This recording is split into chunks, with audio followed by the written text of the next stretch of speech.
Tā, mazliet papildināsim iepriekšo tēmu. Nonāci tu, teiksim tā, nejauši šajā sporta veidā. Tajā laikā jau nebija kaut kādi elki, vai latvieši, tur, nezinu, Aivars Visockis, vai tur kā daudziem Švarcneggers. Kas man tajā laikā patikās? Man patikās Kevin Levroni.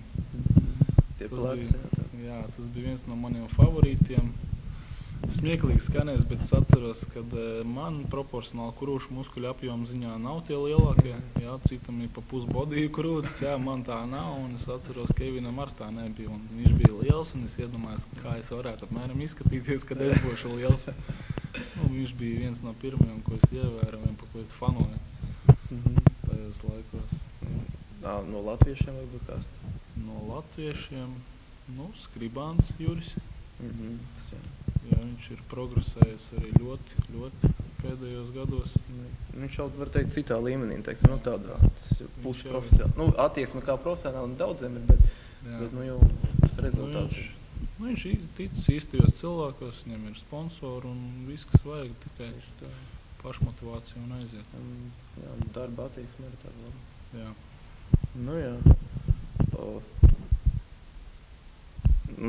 Jā, tad par to, kā trenējies, varbūt pastāsti īsumā, kā trenējies tajā pašā starta zonā.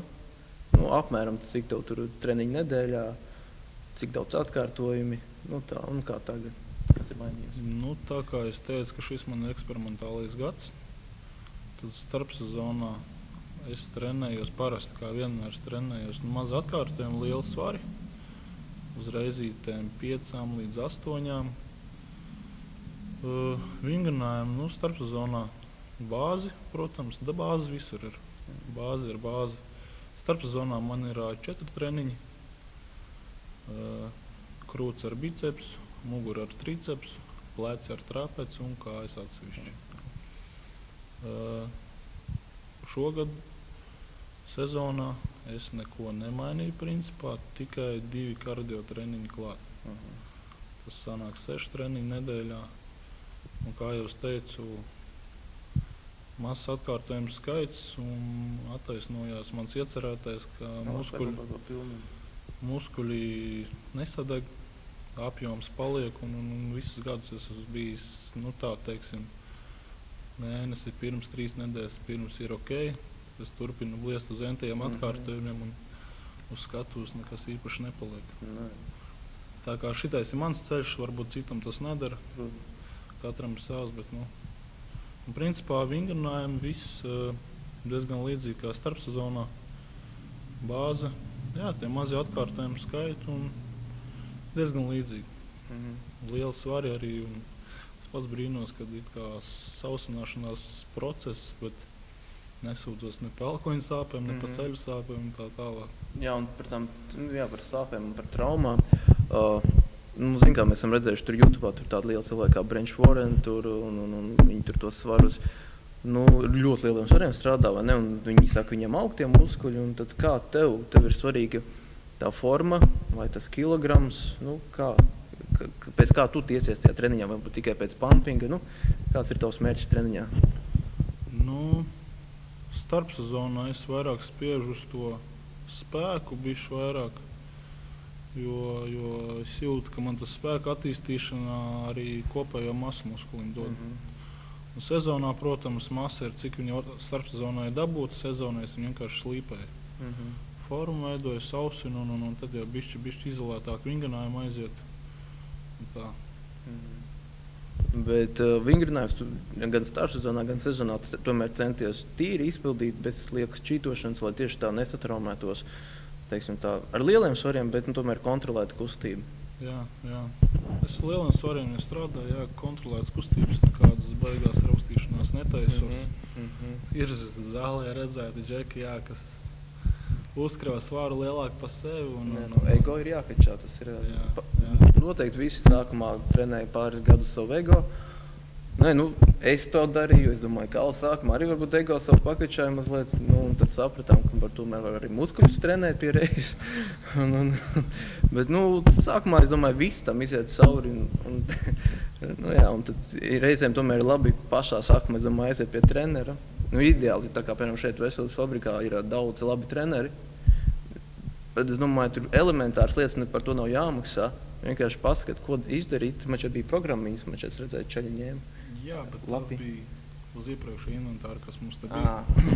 Droši nāk pie trenera, pamats, pakonsultēs, nav problēma. Jo progress būs vienkārši manām lielāks. Jā. Nu, tas ir acīm redzami. Jo daudz cilvēku, es zinu, kas nāk un uz savu galvu ņemās, ir ietiepīgi cilvēki. Tu viņam ej klāt pats, saki, kā vajag un kā nevajag. Un viņš tā, jā, un pēc tam aiziet un ģorgā tālāk savu biceps, lai viņš ir 55 kg smags un viņam tas nedara. Neko pats izvēlas savu ceļu. Sapratīs. Jā, sapratīs. Kādu dienu sapratīs. Skaidrs. Varbūt var īsumā pastāstīt. Piemēram tā, ikdienā strādā šeit, kā treneris. Kā ir cilvēki paliek izglītotāki, teiksim tā, novērtē fitnesu kā tādu? Un arī jautājums par uzturu bagātinātājiem. Vai cilvēki beidzot saprot, kas ir sporta uzturs, vai nav tas kaut kāds ļaunums? Cilvēki mazliet ir gudrāki palikuši, nav vairāk tas priekšstats, ka tā ir inde, tur steroīdi tie ir un tā tālāk. Priekšstats ir priekšstats cilvēkiem, bet, ja, piemēram, mans klients, jā, mums aiziet par to tēmu, runu, mēs sākam runāt, es paskaidroju, kas ir kas, viņš sāka aptvert domu, kas ir kas, ka tas nav nemaz tā. Jo cilvēkam sabiedrībā ir tas stereotips un jāņem individuāli kāds, kaut pazīstams cilvēks, nepastāsta, kas ir kas, viņš arī to stereotipu staigās un pausīm dzirdot kaut ko arī izplatīs tālāk tādu informāciju.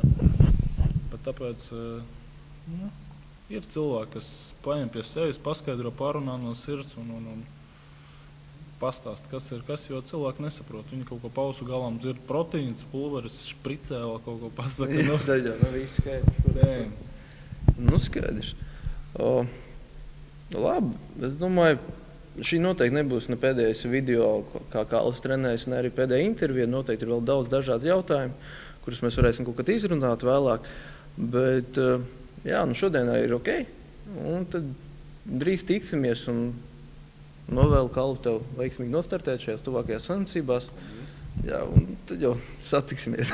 Jā, davai.